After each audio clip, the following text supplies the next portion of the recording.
আসসালামু আলাইকুম আপা। আপা আপনি ভালো আছেন?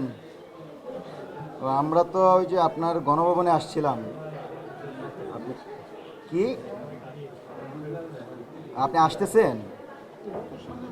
কত তারিখ আসতেছেন? ও আচ্ছা আচ্ছা আচ্ছা। না আমরা ওই জুতার মালা তো নিয়ে আসছিলাম, তো একটু কষ্ট করে যদি আসতেন জুতার মালাগুলো আপনাকে দিয়ে দিতাম আর কি। কি মুদিও আসতে চায়? সর্বনাশ! তাহলে দুলাভাইয়ের জন্য কি তাহলে আমরা আরেকটা মালা তৈরি করব? আচ্ছা আচ্ছা আচ্ছা। না এখানে সাংবাদিকরাও আছেন আর কি, ওই লিঙ্ক টিঙ্ক না কি না শুনলাম আর কি, যে আপনি নাকি ওখানে। ও আচ্ছা আচ্ছা, আর ব্যাপার না আপা। আপা তাহলে আপনি ঠুস করে ঢুকে যান, ঢুকে যান। ও ভয় পাচ্ছেন? না না, ওই যে শাপলা হত্যাকাণ্ড ঘটাইলেন না আপনি, ওই শাপলার পরিবারগুলো তো দাঁড়ায় আছে জুতা নিয়ে। না পিলখানার ওই যে ওই দেশপ্রেমিক সেনাবাহিনীগুলো অস্ত্র নিয়ে আছে আর কি। আপনি আসলে আপনার ওই যে কাওয়া কাদের ছিল, কামাল ছিল, সাদ্দাম ইনান ছিল না, ওদের নাকি সব ছিঁড়ে ফেলে ফেলবে আর কি। আরে না, তারেক রহমান কি করবে? আপনি আসেন, আপনি তারেক রহমানের ভয় পান? আপনি না পদ্মাতে ফেলে দিবেন ওদেরকে? না এখন ঠুস করে ফেলা লাগবে না। আপনি আসলে আমরা সবাই আপনাকে নিয়ে পদ্মার পাড়ে যাব। আরে না না, আপনি কোনো চিন্তাই করবেন না।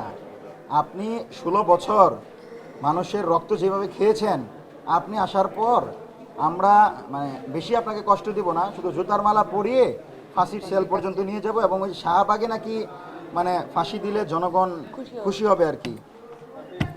ও একা ফাঁসিতে উঠবেন না, ও রয়ের প্রধানকে নাকি পাঠাইছেন। ও রয়ের প্রধান কি কার সাথে কথা বলে আসছে? কি সরকারি দলে পাঠাইছে নাকি? তারাই আমন্ত্রণ দিছে? সর্বনাশ! তাহলে আপা এখন রয়ের প্রধান কেন আসছে আপা? ও আচ্ছা আচ্ছা, তাহলে শোনেন আপা, যেহেতু এসে গেছে, আপনিও চলে আসেন, আমরা ওই যে রশি টসি নিয়ে জুতার মালা নিয়ে আসি, আপনাকে ফাঁসির দড়িতে ঝুলিয়ে দিব। আর ওই যে আপনার ওই যে মানে ওই একটা আছে না জুয়ার ধান্দা করে যে টেডারবাল সাকিব।